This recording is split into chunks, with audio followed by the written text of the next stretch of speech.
Kalau laki-laki begitu tuh, kalau saya doain banyak duit, udah dah pasti ben nambah lagi.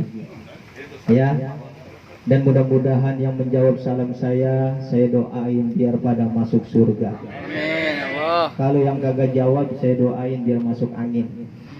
Makanya biar nggak pada masuk angin, saya ulangin lagi ya Pak Ustadz ya.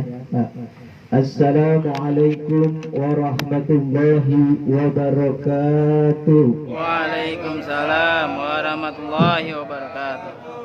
Bismillah, walhamdulillah, wal khairu wassaru ala ni'matillah, wassalatu wassalamu ala sayyidina Muhammadin wa ala alihi wa ashabihil mujahidin nabtahirin, amma ba'du.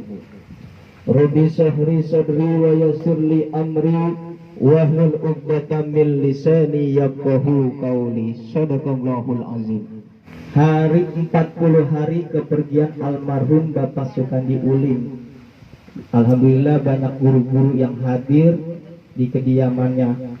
Sangat beruntung kalau di tempat di rumah ini kedatangan orang-orang yang berilmu. Sebab kata Nabi, siapa saja yang mengunjungi orang yang berilmu, orang yang alim, itu sama aja mengunjungiku. Siapa yang duduk bersama orang-orang alim, insya Allah sama aja duduk bersamaku di dunia. Tuh. Kalau duduk bersama orang-orang yang berilmu, insya Allah di surga bareng duduk bersama-sama Nabi Muhammad Sallallahu Alaihi Wasallam. Berbicara masalah kematian. Kematian itu kalau kita pikir-pikir Pak, terlalu cepat dan singkat. Hari berganti dengan minggu, minggu berganti dengan bulan, bulan berputar menjadi tahun terus. Tahun berputar menjadi tahun. Semakin bergantinya tahun, maka semakin bertambahnya usia kita. Semakin bertambahnya usia kita, maka insya Allah semakin bertambahnya ilmu kita. Semakin bertambahnya ilmu kita, insya Allah semakin bertambah amal kebaikan kita. Tapi kita juga kudu yakin bahwasanya semakin bertambahnya umur, otomatis akan berkurangnya umur kita. Semakin berkurangnya umur kita, maka akan mendekati yang namanya kematian. Betul nggak Pak? Betul.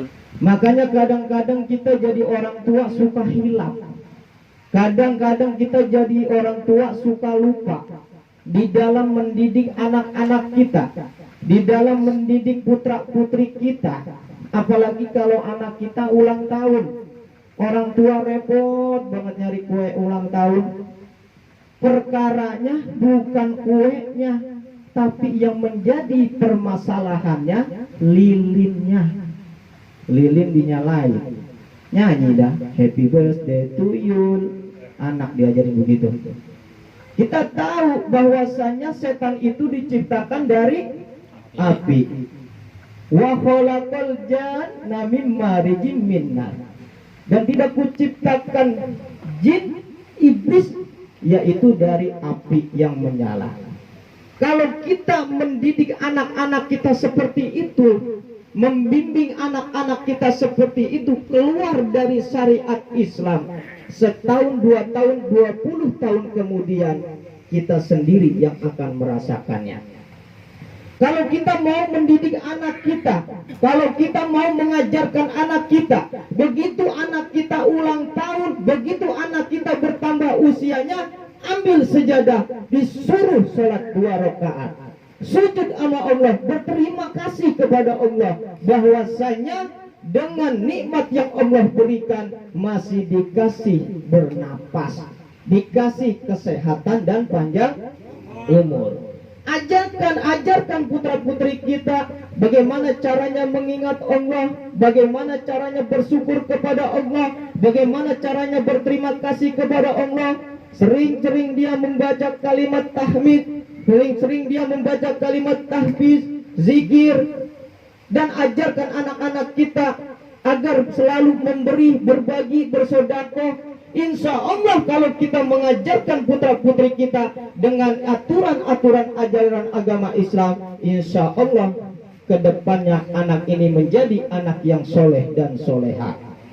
Di mana kita menanam kebaikan, maka bakal menghasilkan buah yang baik. Di mana kita menanam buah keburukan, maka akan menghasilkan buah yang buruk. Ya, hadirin jamaah takziah yang dihormati, yang dimuliakan Allah. Saya kutip dari sebuah kitab Nasaihul Ibad yang dikarang oleh ulama besar Syekh Nawawi Al-Bantani. Ketika itu Rasulullah Shallallahu Alaihi Wasallam sedang berkumpul-kumpul bersama para sahabat. Ya ashabi, wahai para sahabat, maukah engkau mendengarkan nasihat yang disampaikan oleh malaikat Jibril untukku dan untukmu semua? Kata sahabat, tentu ya Rasul, aku mau mendengarkannya. Summa qala, Rasulullah kemudian melanjutkan sabdanya, Atani Jibrilu alaihissalam faqala. Ketika itu malaikat Jibril menghampiriku dan berkata, ya Muhammad, isma syi'ta. Wahai Muhammad, hiduplah sesuka kamu, hiduplah semau kamu. Silakan. Kamu mau jadi orang kafir, silakan. Kamu mau jadi orang muslim, silakan. Kamu mau jadi ahli maksiat, silakan. Kamu mau jadi ahli ibadah, silakan. Nasihat ini berlaku untuk kita semua. Kita mau jadi orang Islam tapi kagak mau sholat, silakan. Kita jadi orang Islam tapi kagak mau puasa dan zakat, silakan. Kita jadi orang Islam tapi tidak pernah melaksanakan ajaran-ajaran perintah Allah, silakan. Kita menjadi orang Islam tapi membenci Islam sendiri, silakan. Dikasih kebebasan oleh Allah, silakan. Tapi ingat, fa innaka maitun, bahwa sesungguhnya kamu akan mati. Kullu nafsin za'iqatul maut. Tiap-tiap makhluk yang bernyawa pasti akan merasakan mati.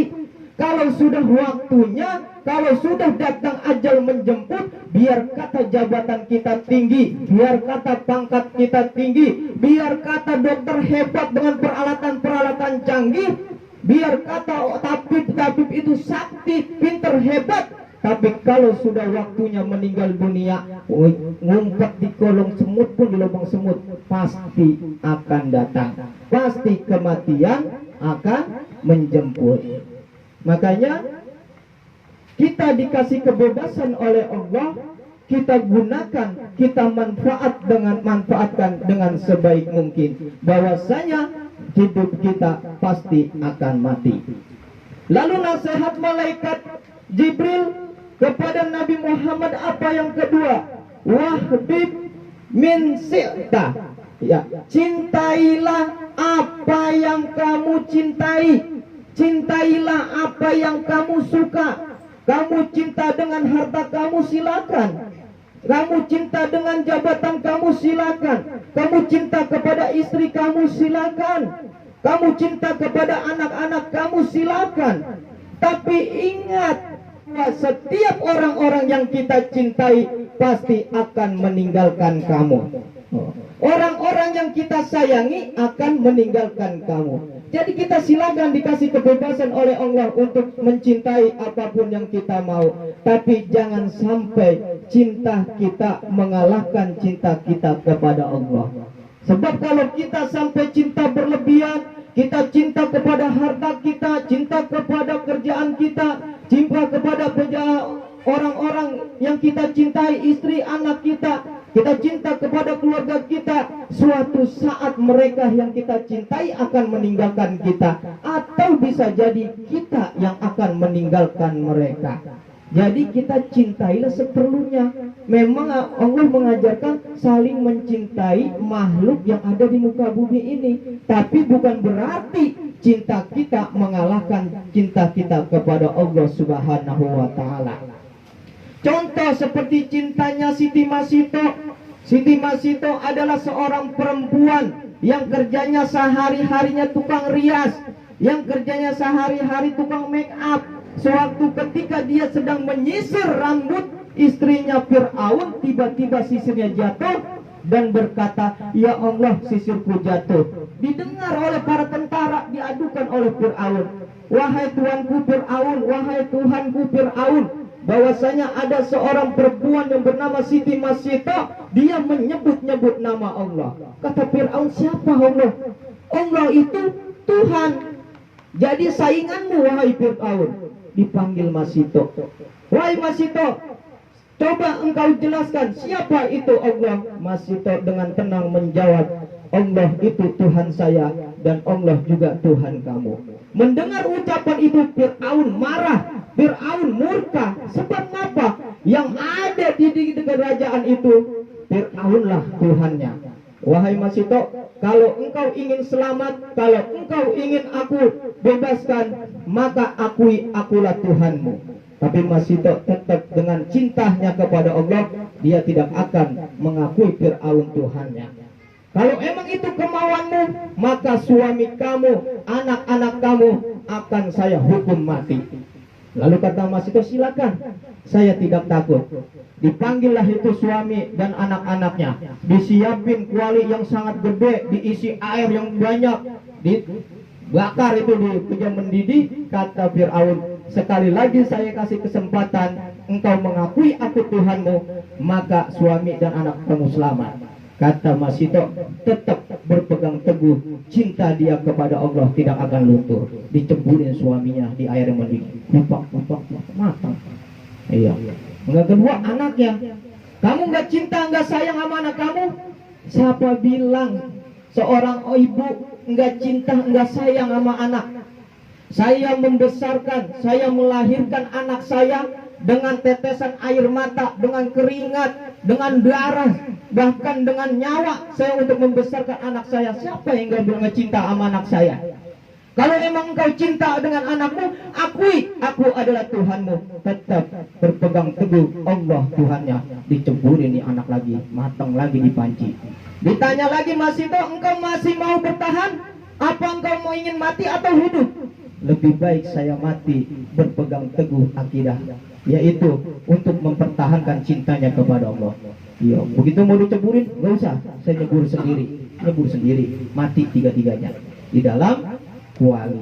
Alhamdulillah, Allah punya kuasa, Allah punya kebesarannya. Begitu dia meninggal dunia, dimakamkan, kuburannya wangi. Dari sini nyampe Bogor udah kecium wangi.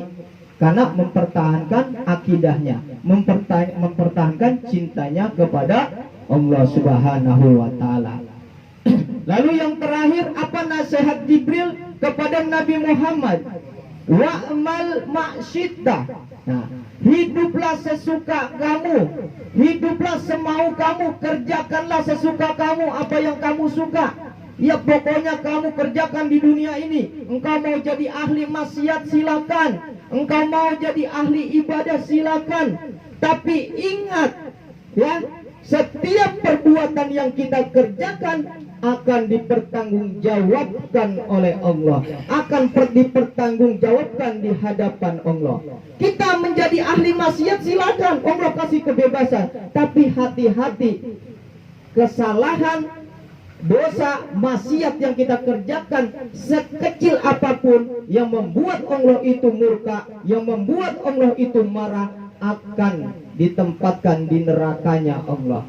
Tapi kalau kita melakukan kebaikan, melakukan ahli ibadah, mengerjakan perintah Allah, walaupun sekecil perbuatan ibadah yang baik, Allah senang, Allah ridho, insya Allah akan ditempatkan di surganya Allah Subhanahu wa Ta'ala. Faman ya'mal misqala dzarratin khairan yarah. Perbuatan yang baik walaupun sekecil biji zarrah itu akan dipertanggungjawabkan. Wa may ya'mal misqala dzarratin khairan yarah. Perbuatan yang buruk, sekecil apapun perbuatan yang kita lakukan, akan dipertanggungjawabkan di hadapan Allah. Seperti ada kisah Imam Ghazali ketika dia lagi nulis kitab, sedang menyusun kitab-kitab, tiba-tiba ada seekor laler nemplok di kitabnya. Imam Ghazali mau mengusir ini laler, tapi tiba-tiba dilihat lalernya lagi minum tinta, kagak jadi. Dikasih kesempatan sampai dia kelar minum, kenyang, laler itu pergi. Nah, karena saking capeknya Imam Ghazali, dia tertidur. Di dalam tidurnya dia dikasih mimpi bahwasanya Allah membuka gambaran-gambaran. Nah, kiamat sudah terjadi. Tiba-tiba manusia dikumpulan di padang mahsyar, semua ditanya sampai dikasih pertanyaan. Imam Ghazali bebas dari pertanyaan-pertanyaan malaikat, masuklah ke dalam surga. Di dalam surga diseru oleh Allah, wahai Imam Ghazali, apa yang menyebabkan kamu masuk surga? Lalu Imam Ghazali menjawab, bahwasanya aku sampai masuk ke dalam surga karena aku banyak menyusun kitab-kitab, karena aku banyak menjadikan santri-santri menjadi ulama, aku banyak menyebarkan, menyiarkan agama Islam. Kata Allah, bukan itu yang menyebabkan kamu masuk surga. Yang menyebabkan kamu masuk surga karena lantaran ada seekor makhluk yang hina, yaitu seekor laler meminum tinta kamu, engkau biarkan sampai kenyang dan engkau minum pergi. Maka itulah yang membuat kamu masuk surga. Makanya banyak-banyak berbuat kebaikan. Ya, sekecil apapun yang kita kerjakan, insya Allah itu menjadi jembatan kita untuk masuk ke surganya Allah Subhanahu wa Ta'ala. Ya, kita naik motor, tiba-tiba motor kita kempes, kena paku. Ya, kita tahu paku banyak berserakan, ambilin.